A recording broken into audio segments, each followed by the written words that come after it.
La Société Radio-Canada est peu fière de vous présenter un petit bout de l'Assemblée nationale. Mais pas trop, déjà qu'on a Denise Bombardier, on veut pas ambitionner avec les somnifères. Je déclare l'ouverture de la Chambre et je cède la parole au chef du gouvernement.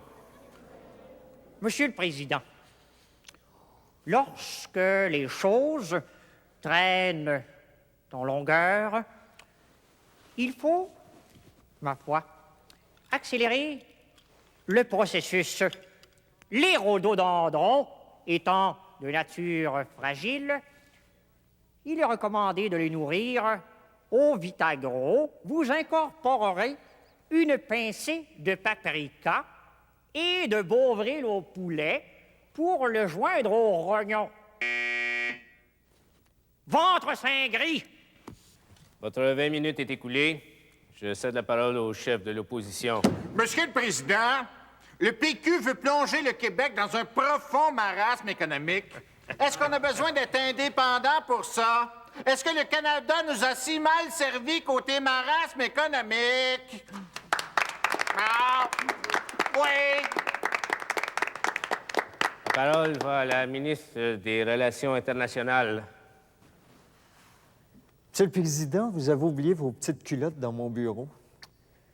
Je tiens à dire aux gens de l'opposition, et je les connais tous personnellement, que rien ne saura s'opposer à mon projet de Québec souverain.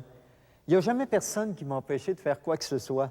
Et je tiens à dire aux gens d'en face que j'ai fait prendre des photos de chacun de vous personnellement quand vous êtes venu me voir dans ma chambre d'hôtel à Sainte-Foy.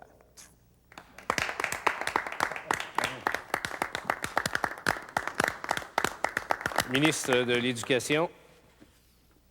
Monsieur le Président, pensez à ça un matin en pitchant du blé d'Inde au coron.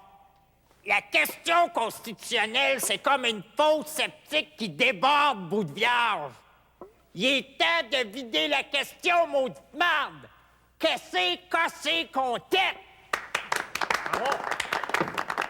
Chef du gouvernement. Maître Corbeau, sur un arbre perché, tenait dans son bec un fromage. Votre temps est écoulé. Parbleu! La parole va au député de Rivière-du-Loup. Sérieux, Mario, sérieux. Monsieur le Président, l'Action démocratique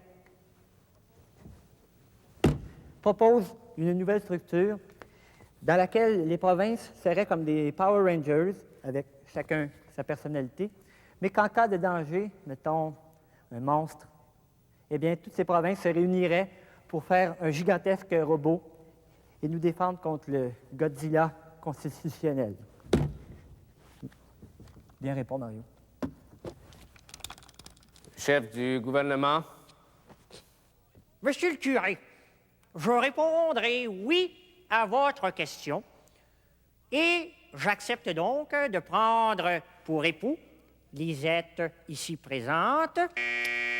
L'Assemblée est levée. Et je tiens à vous rassurer, cher docteur, je n'ai pas bu une seule goutte de gros gin depuis bientôt 14. Je dis bien 14 minutes. Hibou, chou, genou, ainsi que pou. Et permettez-moi d'ajouter tararaboum dié. Monsieur mon Premier ministre, je vous tends la main, enchanté, et c'est signé Belette passive. Ah, ah.